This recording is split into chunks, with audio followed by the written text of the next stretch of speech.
to another edition of the Catholic Messenger Conversations podcast with Bishop Thomas Zinkula and me, Barbara Arlen Fye, from the Catholic Messenger. Today we are going to talk about the role of youth in the Catholic Church. What a shocker, right, Bishop? It's an important subject matter. Everybody's thinking about and talking about youth, that's for sure, as they kind of drift away. More so in recent years than in former years. Right, and so I was just wondering, how did you participate in the church when you were a youth? You know, what roles did you serve? Well, I was a parishioner, and like all parishioners, I went to Mass, Sunday Mass. My family also, I don't know, for a while there, we're into the First Friday devotion thing, you know, that whole deal. So I remember it was like 9 kids, and we're on the farm, and you know, and getting things, you know, rushing through things when we get to Mass and before school. Wow. You know, on a weekday morning, and I don't remember what we did for food, you know, because that was an important thing, you know. So it says something about, you know, just how my parents viewed faith and the significance of it. So I was I remember that. You know, I don't remember it, like monthly confession maybe, Saturday afternoon. And how far was your church away from like the farm? It was like 3.5 miles, 4 miles. So not real far, too but far. Still. We prayed the rosary, at least during Lent. I can't remember if it was, I try to block these things from my memory, you know, some of these whining about it, you know, but for sure during Lent, and I don't remember if it was, I don't think we didn't pray it every day, otherwise I don't think. But I was an altar server, you know, from... Oh, you were, how old were you? Pretty young. I don't remember exactly, but I was pretty young. I remember it was sort of, it wasn't still the Latin Mass, but it was just kind of the new... right after Vatican new II changes there. And I remember holding patens and sticking it in my brother and sister's neck. I do remember that. I was, yeah, of course. And it didn't help much anyway because the host would hit it and roll off normally. But you know, I remember that. I think I was a lector then in high school. At some point, I switched over to that. You know, do you remember the guitar masks? Oh, sure, yeah. Guitar masks came in? I remember, yeah, all that. Yeah. So did you do any singing and playing during that time? No, I didn't do that. I sang in the chorus in high school, but I didn't sing at church. I was, you know, religious education, of course. And my folks were very involved, so they would pull us into whatever, something was going on, some, you know, dinner or some activity of some sort. I would, you know, just... So the parental involvement was really a big huge. deal. They were a huge example for me. Wow. For me, you know, in terms of participation, you know, back in those days especially, maybe even still now, like farmers, men, right? You didn't sing. I mean, that wasn't cool. Right. My dad sang. My dad loved to sing, and so that is I remember. So cool. I remember. Okay, I didn't really pay attention to other guys, but they probably weren't singing for the most part. But my dad did, and so, you know, just I didn't even think about it, but that made an impact on me, right. You know, in terms of just participating and joyfully, and you know, and so, yeah, that was I think that made a difference for me. Did you like being an altar server? Was that something you wanted to do, or something your parents wanted you to do? No, I don't know. It's just what you do. It's natural. They didn't make me do it or anything. I'm sure I wanted to do it. Did your other brothers? Oh yeah, pretty much everybody. And there weren't girls serving then, so I don't remember what my sisters did. They might have been lectors, and I think one of my sisters helped with music, I think. So. And how do you think roles have changed in the church or evolved since you were a kid? Well, you know, we didn't have... I remember going to a retreat at Divine Word College when I was like a freshman in high school. Uh-huh. That stands out to me. And I only went because I knew that there was a pool there, we could swim, and there was a basketball court, and there could be pick-up basketball. That's probably, you know, there's probably the spiritual side of things, probably there's something there with that, but right. But that other stuff was more attractive. And so I remember doing that, and I remember that being a good experience. Otherwise, there wasn't like a youth group, there weren't retreats, you know. We would have been on them if there were. There weren't like lock-ins or, now there's service opportunities. Right. Yeah. I don't know. I think we're doing things like that, but not identified, separately from the rest of the parish or whatever. And right. There wasn't. It just wasn't that kind of. It's more. I don't know. There didn't need to be different things for youth. I don't think. It seems like I don't remember that it was family stuff. I mean, the whole family's involved in things. We didn't segregate out as much. But yeah. So, like nowadays, some things I'm involved in or will be involved in. Like there's one bread, one cup. This thing at MindRad for liturgy, kind of more of a liturgical kind of kids, high school kids that are into that. Tell me about that. I don't know a lot about it. I haven't experienced it yet. But they wanted me to St. Mary's in Iowa City, and that's a big thing. But Patty McTaggart and Father Belger, they take some kids. Some of it's that's right. Part of it's like for the guys is promoting vocations. You never know. But we were planning on doing this last year, but then we couldn't go. So now this year we're going to go, and it's maybe 4 days. We go. I think there's different. I think maybe there's a couple different places. It's Benedictine, so we're going to go to MindRad. That's where they generally go. So I'll do part of. So there's young people that are interested in liturgy, and there's something in like DeWitt. They go somewhere. They go to maybe Notre Dame or something for something, another kind of a thing. I can't remember what it's called, but. So I don't know what exactly. Is it for males only, or can females go? No, I don't think. I think it's both. I'm pretty sure. So anyway, so there's that. There's NCYC. They didn't have that when I was growing up. That kind of a thing. And so I participated in that. Hold On to Love. This thing that John Boucher did. There was a local thing. This this year. So right. There's 4 online sessions, and I participated in that. And then, like the Seek conference that Focus missionaries do. This year it was online. And that's with college students, isn't it? That's college, and so since it was, they did it locally this year because people couldn't travel and meet in large groups. So I was at the end of that. There's a mass at the Newman Center and kind of the closing thing, and so those are all things that I participated in, and I'm aware of that. There was nothing like that back when. No, I don't recall that either. So what changes? You've been a priest for what, 30 years or something like that? 1990. Wow, 31 years. So what changes have you observed in youths over the years? I mean, are kids pretty much the same they've always been, or they have different needs spiritually, or what are you seeing? I don't know, kids are kids at their heart, but they're exposed to a lot sooner than I was. I was kind of naive compared to the situation now. There's lots more things you can get into that are problematic, addictions, you know, and just, with the internet, there's good things about the internet, but there's some things that aren't so good. There's more challenges for sure. There's more anxiety. I mean, this is documented, and more depression, more suicidal ideation and attempts, and it's tougher. Why do you suppose that is? Why more? I mean, we're becoming an increasingly secular society, and there's not this grounding, and it's predictable, perhaps, that I'm saying this because as a priest, bishop, but I think if when God is less and less the center, and faith is less and less the center, what do you have to hang on to? Right. And so it's partly that. It's multifaceted for sure. It's just kind of the fast pace of life. Right. Kids doing more and more and more and more and more, and so it's like things. It's that's going to. And the pressure going to break. Suppose. Right. Pressure, those kinds of things. I don't know. It's probably a lot of different things. Those things. And so, what are some... Family breakdown, lots more, single parent families and divorce, and that's going to impact young But that people. was present when we were growing up. Not like, oh my gosh, not the way 50%?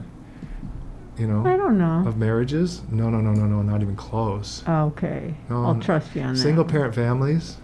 Right. That was a rare bird when we were growing up. Okay. I'll trust you on that one. So what are some practical ways that families and their kids can balance all these extra activities, the sports and the extracurricular activities, and participation in the church? I wish I had the answer to that, Barb, but that's a $1,000,000 question. I mean, I have my thoughts on it. Priorities. What are our priorities? And just articulate them, you know, and as a family, this is what's most important, and to draw lines, you know, like in terms of keeping holy the Lord's Day, you know. I mean, just even that, can we do that? And what does that look like exactly? So I remember having a conversation with one of my brothers years ago when his kids were young, and they were really into baseball, his two sons, and so they were like travel team and all this stuff, and lots of time with that, and so, you know, weekends. And so I remember, you know, so they'd go to mass somewhere. So that was, and then I remember the conversation being about, okay, you know, is this real? And so it's recreation for us. There's these families that become very tight knit, you know, and there's this community kind of a thing. And he was kind of, they were kind of feeling, maybe they were rationalizing, but they kind of felt like this is okay. You know, we're all together as a family, and we're going to mass, and I don't know. I mean, that's very cool. How do you weigh that kind of stuff? But I don't know. It's a real challenging time I think for parents, like say a group of Catholic parents or Christian parents, you know, they tend to kind of go along with the crowd, and maybe they don't stick together more and speak out more and say, you know, I think let's keep Sunday sacrosanct, you know. Can we, if there's enough group, a large enough group to push back, you know, I mean, you see that more with the Jewish community in terms of keeping holy the Sabbath. People respect that, and they do. And they work around that. So maybe we just don't, you know, we don't work together enough on that. We're not outspoken enough on that. You know, I have such a wonderful impression of when my family would go on vacation. My husband and our sons, we always made sure we'd go to mass on like Saturday night or Sunday. We'd find a church somewhere. Right. And I remember one year that we had, there was like a little Cub Scout troop or something in front of us. And I just was so struck because they obviously had been near a campfire for quite a while. Because you could smell that smell of the campfire. But I remember I was so impressed with that Cub Scout leader made darn sure that he was going to have those kids at mass. Yeah, no, I remember as pastor, I've been in those situations. They're out on some camping thing in the area, and they find the closest church, and they come. What a witness that is to folks. It is, and the other thing, it was a witness to my kids, and the other thing is that it was really encouraging to me, and it made me realize that it is important that this is. And the idea that was kind of an adventure. I mean, it was a new church. We'd never been there before. Yeah, right. It can be a really good thing. One thing that's different, you know, like when I was growing up, things were centered around adults. You know, kids were seen but not heard. And I remember Sundays would be one set of grandparents or the other. Kids would be outside doing their thing, and the adults were inside talking. If you had a question, you'd sort of quietly kind of, you know, come in on the side and tap your parent on the shoulder and ask this question. And sometimes they'd, hey, Tommy's here, like, you know, whatever. But that's not the case now. It's so much focused on, it's not all bad. Maybe it was, you know, it wasn't the perfect thing back then, but now it's so centered around kids and their activities, you know. That's a good point. So what does that say to kids? But you know what else I'm seeing that is kind of cool? Like in my parish, there's a grandma who I love dearly, and her granddaughter, who's, you know, 25, comes to mass with her on Saturday nights. Yeah. She joins her. They don't come in together. Yeah, that's generally. Nice, yeah. But it's so cool because that's a bond they have.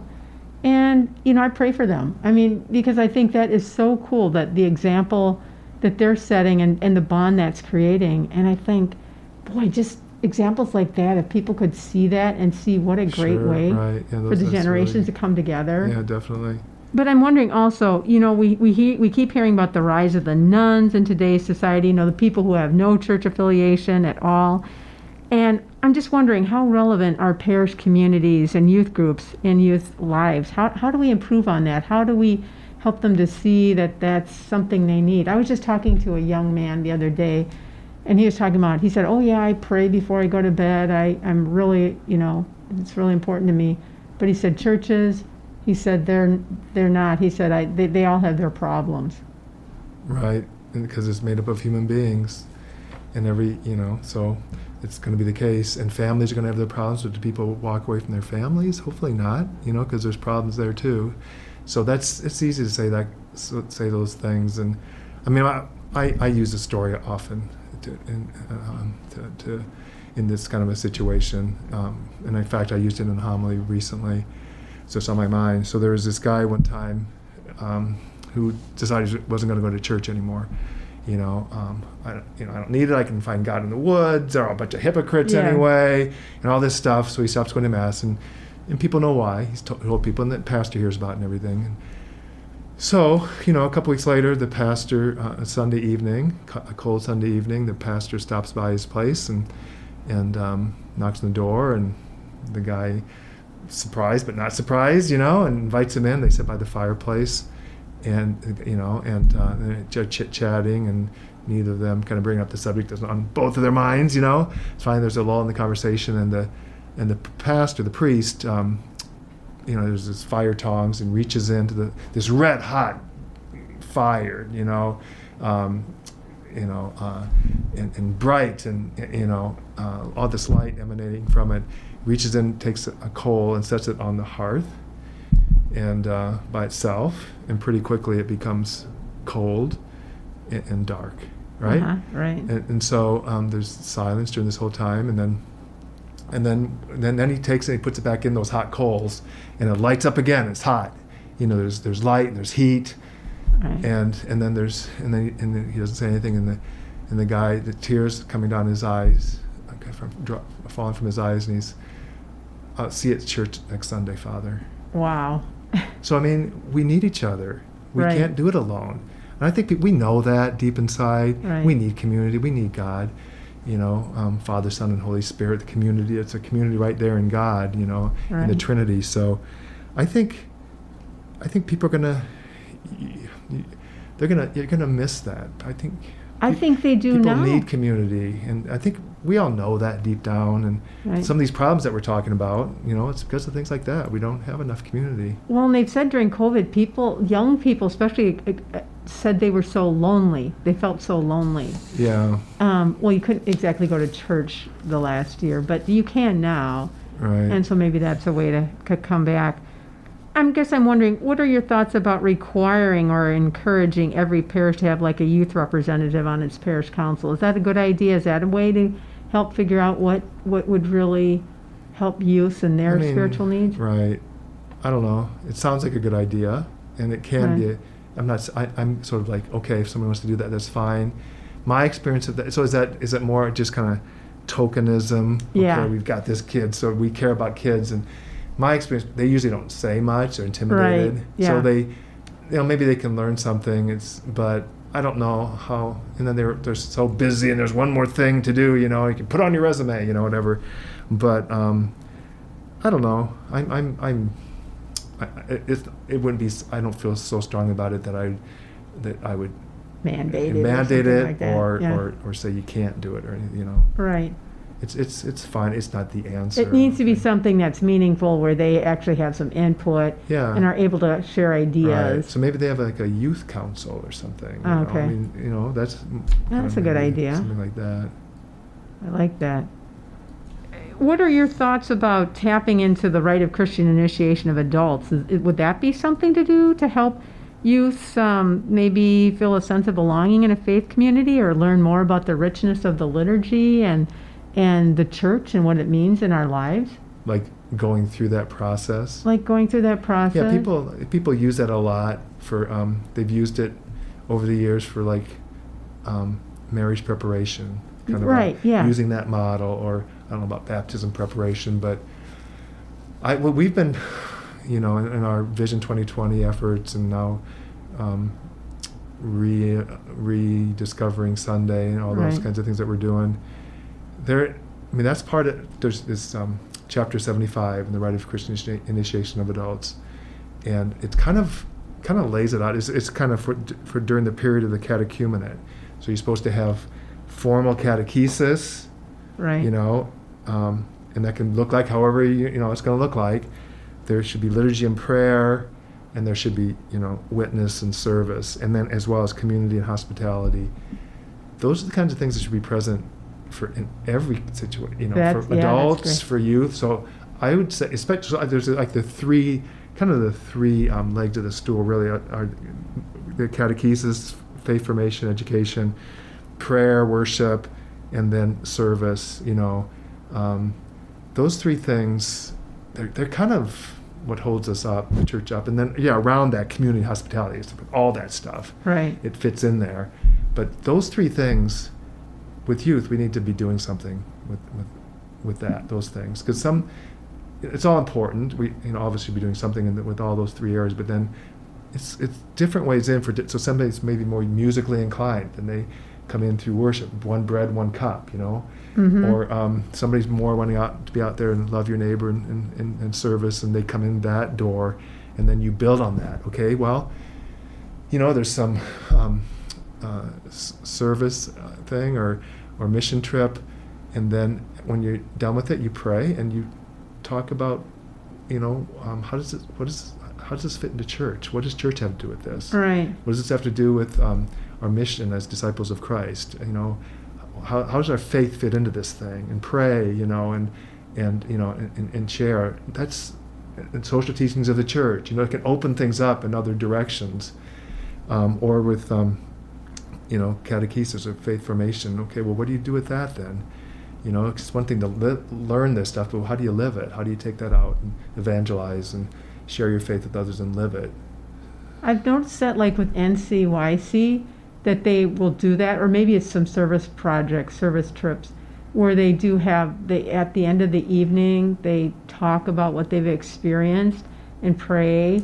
Yeah, and so that seems to be really something special to the kids. I've noticed. Yeah, I know some of the youth leaders will do that. I don't know that everybody does, but I would if I was a leader.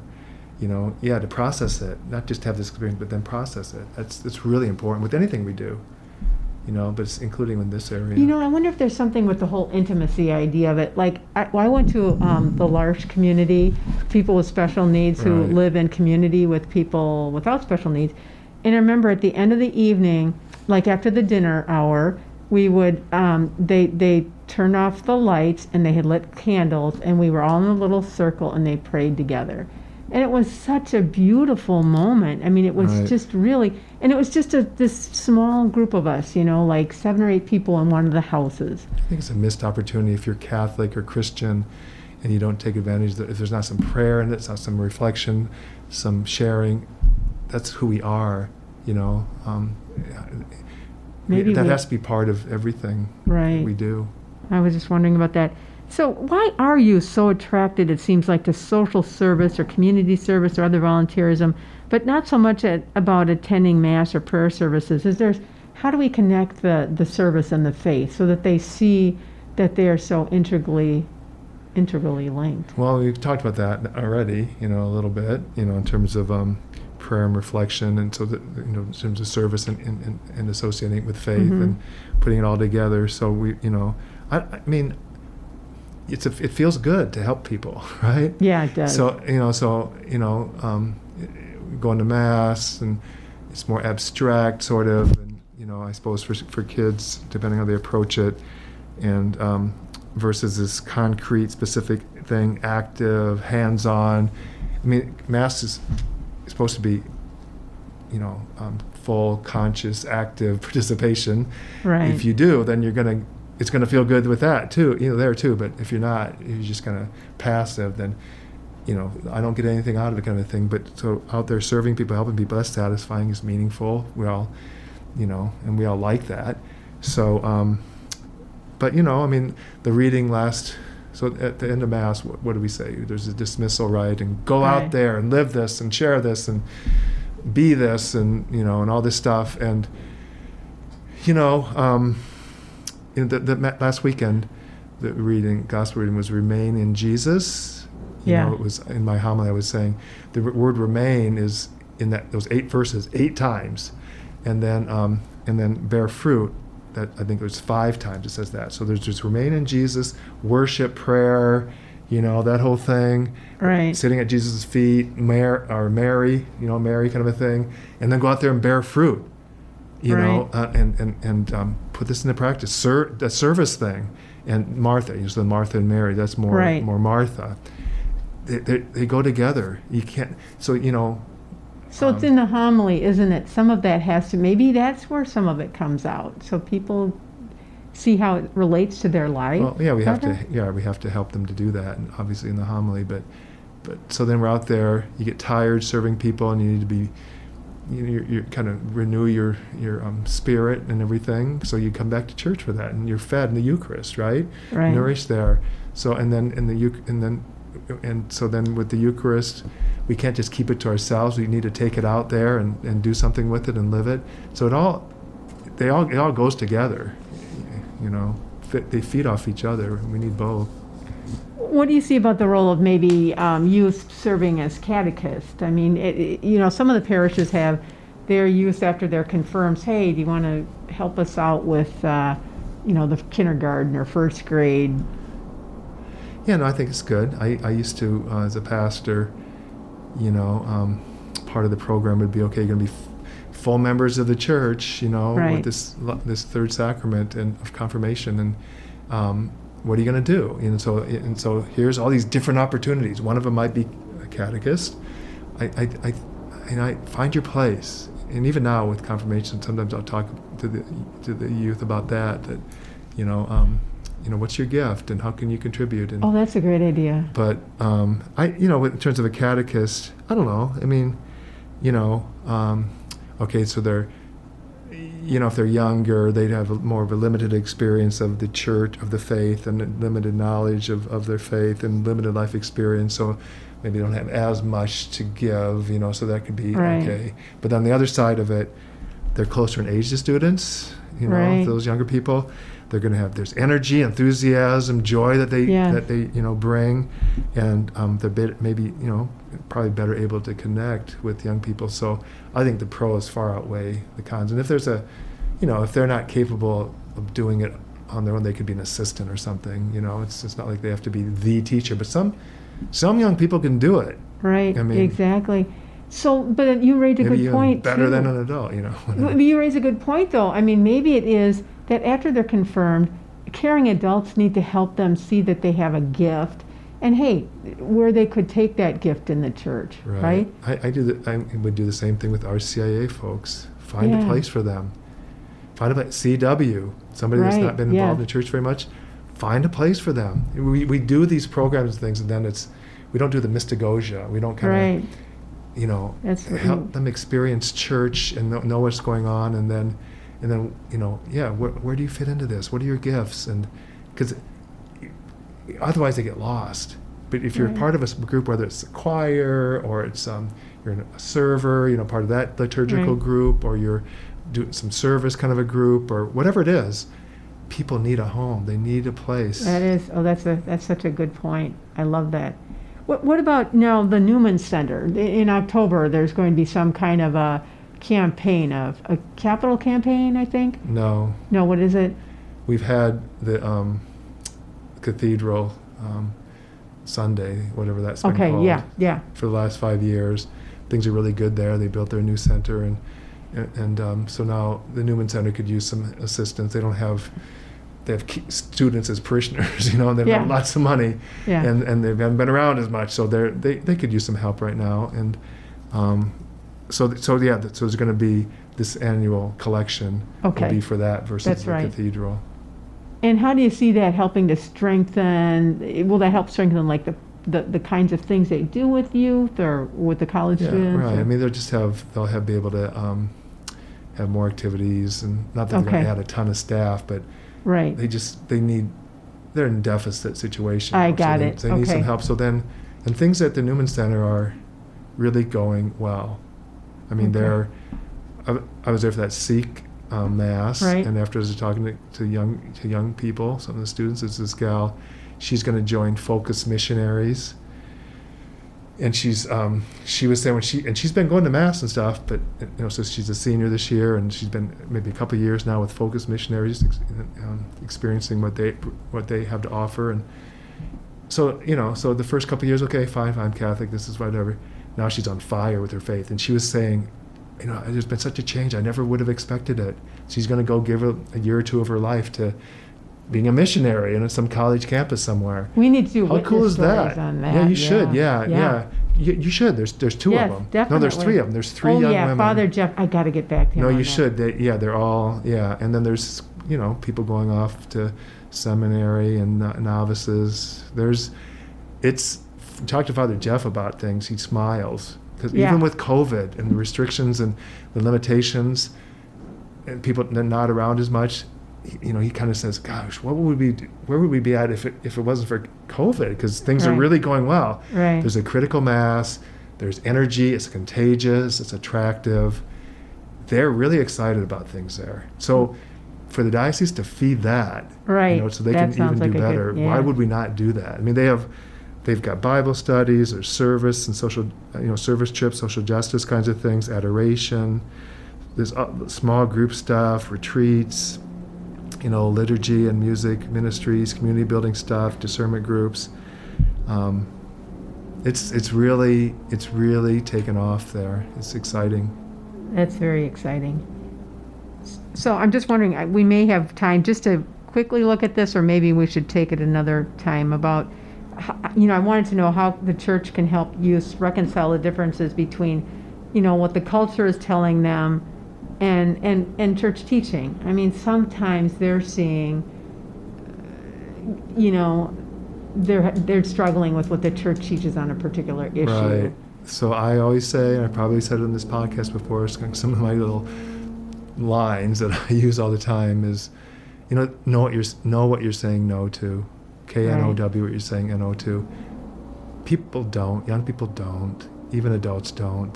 There's this caricature of the church out there, and here's what they are, and it's not who we are really. Right. But young people, and even not just young people, accept it and reject it.